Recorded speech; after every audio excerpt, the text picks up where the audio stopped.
Welcome to another episode of This Is Why I Don't Vote, a podcast. Season 4, Episode 7. Your safe space to discuss sports, politics, social issues, and even religion, where we will take it all very seriously, but not too seriously. Donald Trump gets hit with a $355 million civil penalty in his fraud case in the state of New York.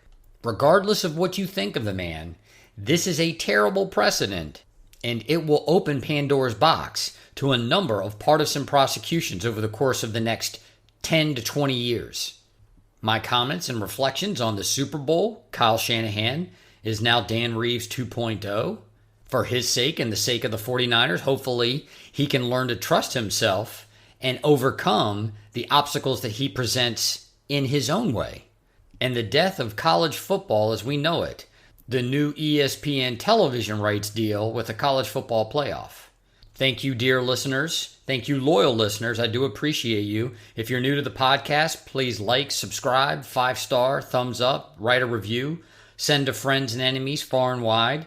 If you like what you hear, please consider supporting This Is Why I Don't Vote podcast is on Patreon. Act 1. A $355 million civil penalty against Donald Trump. Beware opening Pandora's box. Donald Trump was hit with a $355 million fine from the judge in his civil fraud trial for inflating the value of his real estate properties in securing loans from a number of different types of banks and investors. I haven't commented much on this case. I did have a segment on it last year, and I have maintained that it's one of the worst cases that's being brought against Donald Trump, this verdict notwithstanding. It is a victimless crime. The prosecutor in the case basically argued that the companies that were not complaining, the banks, the lenders, that were not complaining about the business deals that they engaged in with Donald Trump, they would have made more money had Donald Trump been honest about the valuation of his real estate assets, and therefore it was worthy, this case was worthy to go to trial. And the judge in agreement, this case was worthy of a $355 million verdict because that's the amount of money that the prosecutor claimed that these institutions, these banks and these lenders would have made but for the fact that Donald Trump overinflated his real estate assets, knowing that the numbers that he provided were nonsense. Did Donald Trump overinflate his real estate assets on these loan applications? Of course he did. When pledging his real estate assets as collateral for business opportunities, were these real estate assets overinflated in their value? Yes, they were. Is it worthy of criminal prosecution? No, it's not. You have another actor on the other side of this equation. The banks, the lending institutions, they had to do their own due diligence in order to fund the loans. It wasn't as if they were naive or innocent in the process and had tens, if not hundreds of millions of dollars stolen out from under them. The loans were repaid. The banks made money. These lending institutions made money. This case is going to go up on appeal. There's no doubt about it. And if it is upheld on appeal, it sets a terrible precedent, a terrible partisan precedent that could damage American democracy more than any of these nonsensical claims about Russian collusion or interference in our elections or stop the steal or any of this other nonsense. Imagine a prosecutor having the power, absent any victims, to charge people and to charge businesses with crimes based on inflating the value of their assets. This is what practically every billionaire in this country does. This is how so many billionaires live the lifestyle that they do. They are borrowing against their assets, and they are valuing the assets with the support and agreement of the banks that are loaning them the money so that they can live this extravagant lifestyle and pay no taxes on it. They're not living on an income. They're living off of loans from the assets that they own, that they're valuing themselves, presenting to banks, and banks are signing off and saying, yeah, that looks right. Some of you may enjoy seeing one of the billionaire class actually having to pay his comeuppance for doing something that has been so abused for so many decades in this country. My issue with it is that it's a sword of Damocles over the head of so many different types of people, and that it can be wielded in such a partisan fashion. If this precedent is set, would not then this prosecutor need to go after practically every millionaire and billionaire in New York City, in New York State? They all have assets, and they all use those assets as collateral on a number of different types of business opportunities. Seeing this type of legal strategy be used against Donald Trump alone is going to cause as much consternation within the political system, is going to be as much a threat to democracy as any of the things that have happened over the course of the last 8 to 10 years. I am not so naive as to argue to you, dear listener, that things aren't partisan in the administration of justice, in the administration of the law, its practice, its applicability to person A or person B.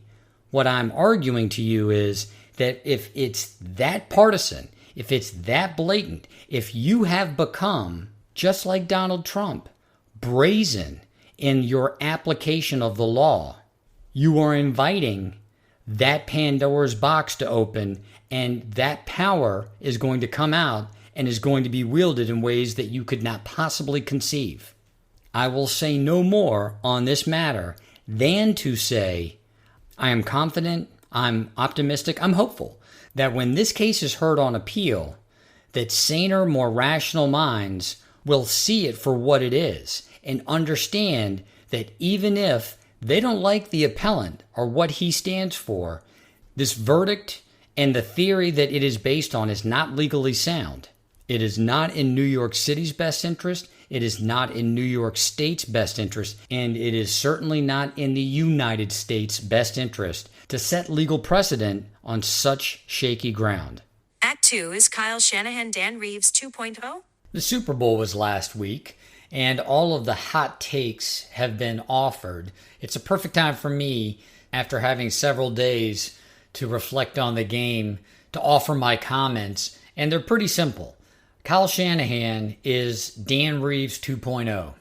Dan Reeves was an excellent football coach. Dan Reeves was very successful for 2 different teams as a head coach in the NFL. He led 2 different teams to the Super Bowl. One of those teams, the Denver Broncos, he led to the Super Bowl 3 times, and the other team, the Atlanta Falcons, he led 1 time.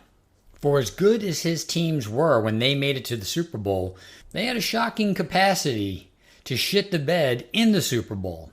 In making this analogy that Kyle Shanahan is Dan Reeves 2.0, it's not entirely apples to apples, as the Kyle Shanahan Super Bowl teams, not only do they not shit the bed, they actually play well for a considerable part of the football game.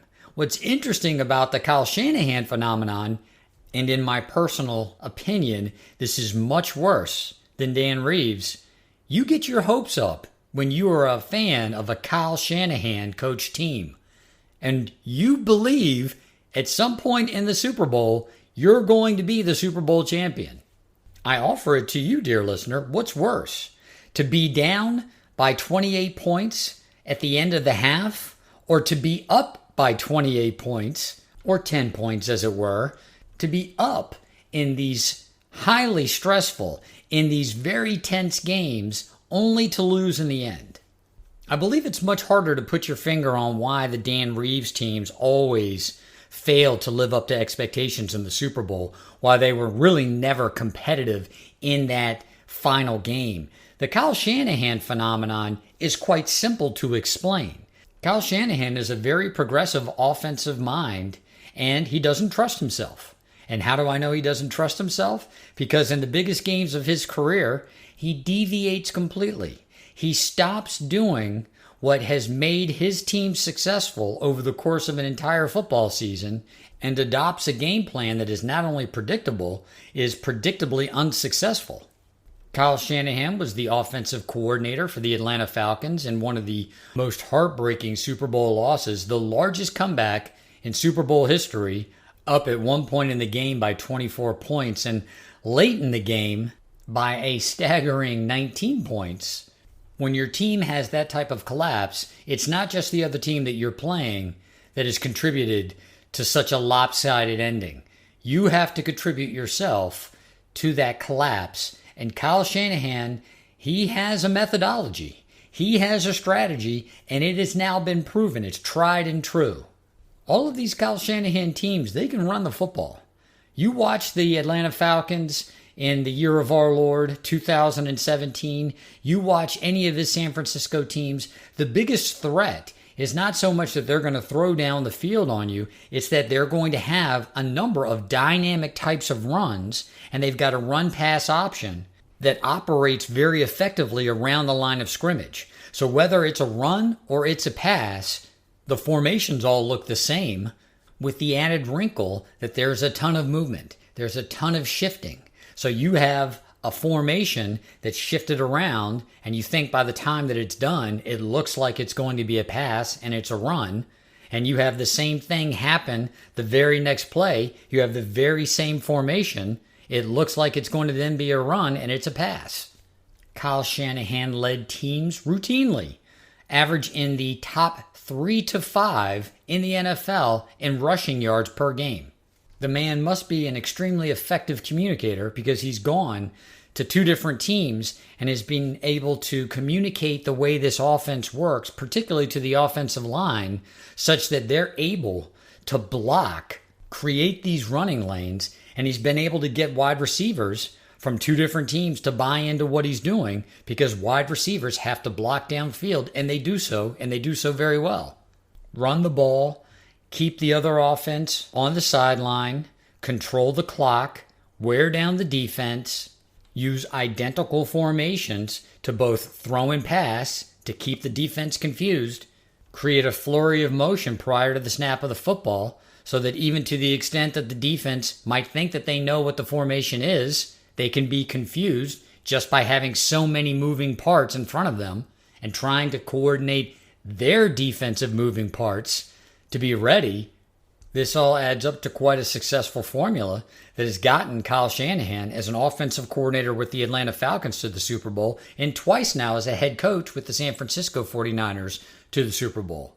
And yet, for some reason, at pivotal points in these football games, Kyle Shanahan likes not to run the ball anymore. He's just going to throw it. No more balance in the offense.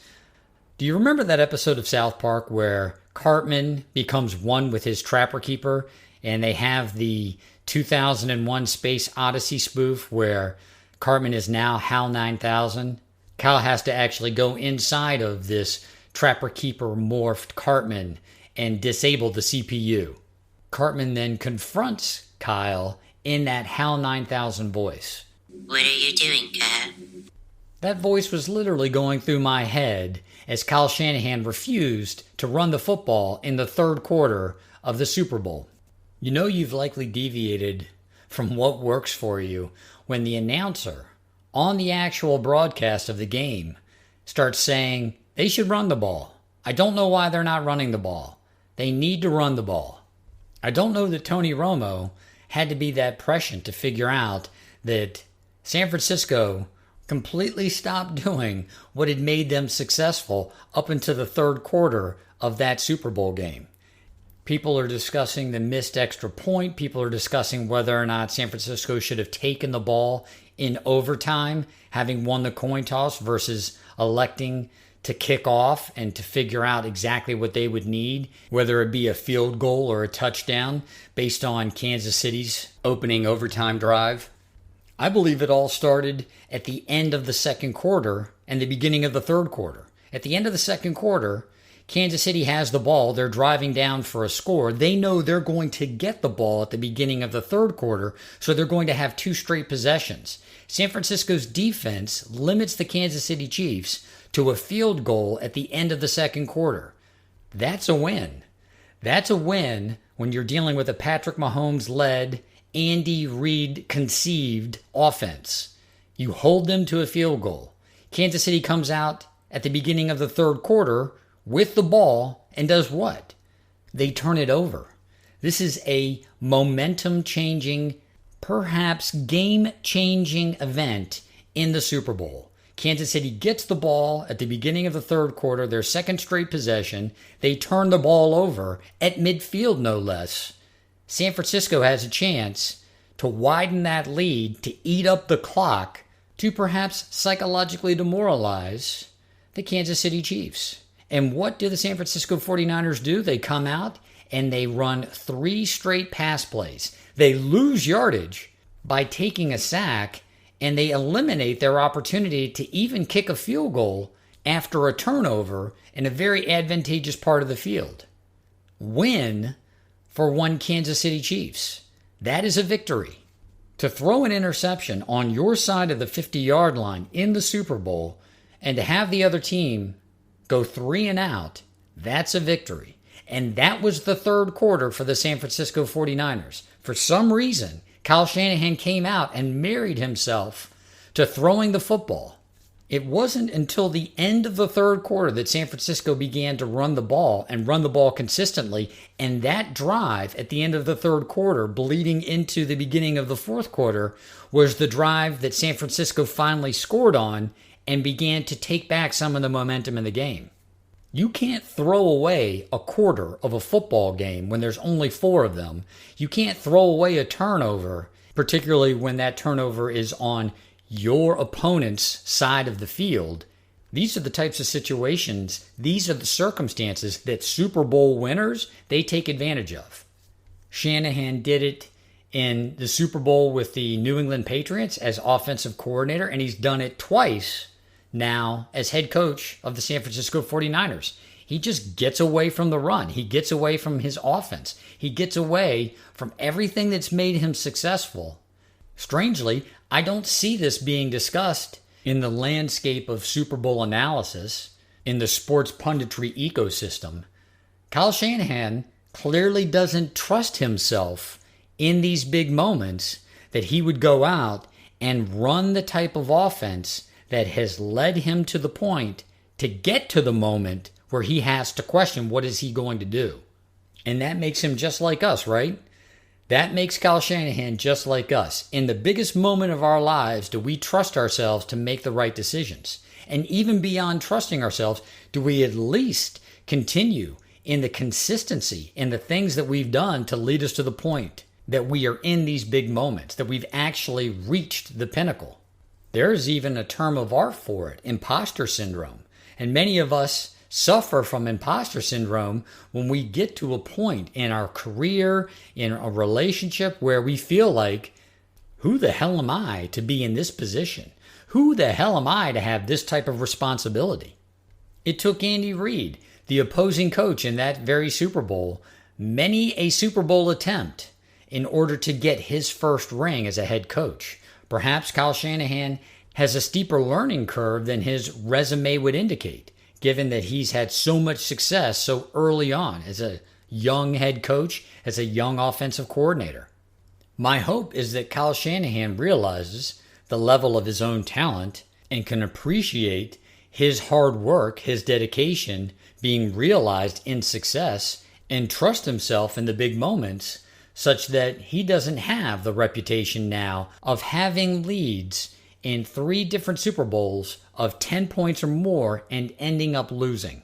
Act 3. The death of college football and likely college sports as we know it. College football as we know it will be done in 5 years. It will be completely over. It's going to be a semi-pro league. I have been prognosticating about this for a couple of years now, and the final nail in that coffin has been hammered home by the latest announcement, news that was broken by The Athletic on Tuesday, February the 13th, that ESPN and the College Football Playoff have agreed to a 6-year extension. That extension is worth $7.8 billion. That's $1.3 billion per year. It's just too much money. There's too much money now flowing through this system for it not to be corrupted and for it not to be a pay-to-play. People were complaining about the structure of the college football playoff system and the nature of this NIL, the name, image, and likeness deals that are giving college kids, well, really, high school kids, But kids coming from high school into college, $1 million, $4 million, $8 million before they've even played a snap of college football. The current college football playoff deal is for $608 million a season. That deal goes on through 2024 and into 2025. This new deal will extend into, I believe, 2031.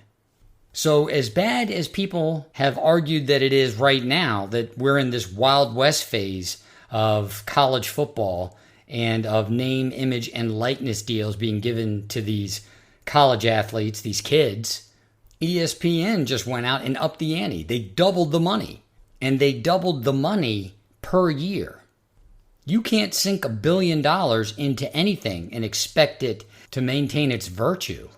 Although the college football playoff field is expanding to 12 teams, with that much money flowing through the coffers every year to the teams that make it into that playoff, it's going to be significantly closer to what we see in the Champions League in Europe for international soccer than it's going to be for what we recognize as a college football landscape in the 20th century. FIFA doesn't have any salary caps. That's why you see the same teams every year competing for each one of the national club titles. And then you see those same teams entering the Champions League, and for all intents and purposes, it's about a 16-team competition from across Europe. Same names, same faces. Any of these major player deals are from players going to one major club from one nation and going to a major club in that same nation, or going out internationally, going to a club in another nation. With the amount of money flowing through college football, we're going to see the same phenomenon. We're going to see the same 16 to 20 teams competing for those 12 playoff spots. We're going to see these kids given exorbitant amounts of money before they've even taken a snap on a college football field, and see them transfer between these major power schools, vying for what they believe is their best opportunity to play meaningful snaps on the team that's going to make it to the Final Four, make it to the national championship game, and of course win a national championship.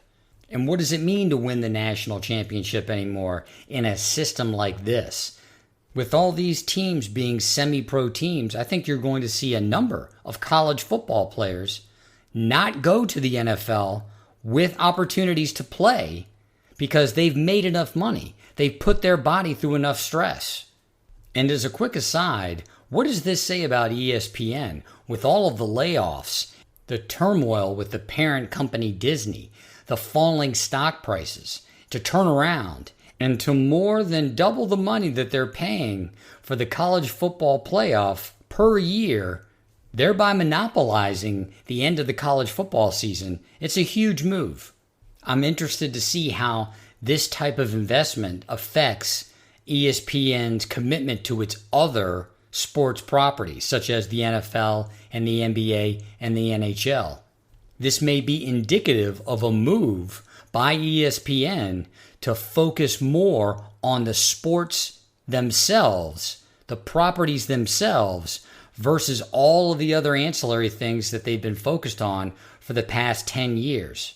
Fewer talking heads, fewer pundits.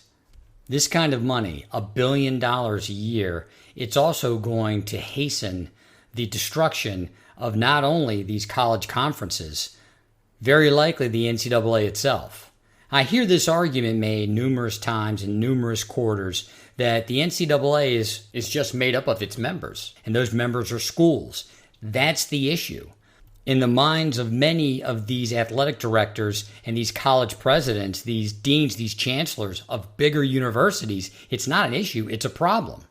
That problem can be very easily solved by creating some sort of hybrid relationship with the NCAA instead of being a quote-unquote member akin to a school that has very little in the way of college athletics and very little presence in the college athletic landscape, at least the landscape that is lucrative, that being college football, college basketball, and to some lesser extent, college baseball. As a fan, I believe this is the death knell of the allegiance and the loyalty that many people have to college football. You may love your alma mater. You may love the rivalries that you experienced when you went to college. Think about how that's going to feel when you know that every one of the athletes on that team is no longer a scholarship athlete. They are NIL athletes. They're all being paid. You see some of the rivalry games that you enjoyed as a student dissolve because the money isn't there. You see some of the schools that were your former rivals disappear because they can no longer compete in the landscape that's going to be this billion-dollar industry. And you see the same 20, maybe 24 teams competing every year for the 12 playoff spots to win the national championship. You see from the players on each one of these teams very little allegiance. There's very little school pride. It's who can pay me the most money, where is the best opportunity to not only make money and maybe win a national championship, to make it to the NFL. How do you feel about this? How do you feel about this, dear listener? Is this something that you welcome? Or like me, do you see it as the beginning of the end? Not to say that I'll stop watching college football, and not to say that I'll stop rooting for my alma mater, the University of Tennessee Volunteers. I won't have the same passion for it, though. In fact, it may be very similar to how saturated we are with the NFL, and we're only casually watching any of the NFL games when there is a good matchup. We are only casually watching the NFL when the playoffs come around. And many of us are now only casually watching the NFL for their final game, the Super Bowl. A lot of coaches who have retired over the course of the last 2 to 3 seasons, I don't believe that they were done coaching. I believe they were done coaching in the current college landscape. They didn't want it to be semi-pro. They didn't want to have to deal with professionals. Many of these college coaches have had the opportunities to go to the pros, whether in football or in basketball, and they elected not to do it. That brings me to my final point. You're going to see a lot of transition in both football and basketball in coaches, because there's going to be no difference in coaching an NFL team or coaching a college team. They're all going to be professionals. It's just going to be the level of skill that the individual players can bring to the table based on their maturation, not only in age, but in their skill set on the field. Although you've seen some coaches get out of the game because of these changes, I think you're going to see a lot of coaches who are inviting, who are very welcoming of these changes. Why? It's more money in their pocket as well. More money in the system. If they've got the requisite skill set and they have the record to back them up, that means more money in their pocket. What do we have left? Mercenary players, mercenary coaches, mercenary schools. Is the sky actually falling, or am I just Chicken Little? Is this the beginning of the end of college football, or am I just old man kick rocks? Nothing stays the same forever. Yet that old axiom cuts both ways. College football does not have to be a staple of the television viewing landscape in the United States of America. Turning college football into pro football and creating an enterprise that is now competing with the NFL, is that a lasting or a sustainable business model? Are there a bunch of 10 or 12-year-olds out there that are going to have the same passion for college 10 years hence as we did when we were in our early 20s? I'll let the kids come up with the appropriate mean for people in my generation. I fear for the future of college football. This is Why Don't Vote, a podcast.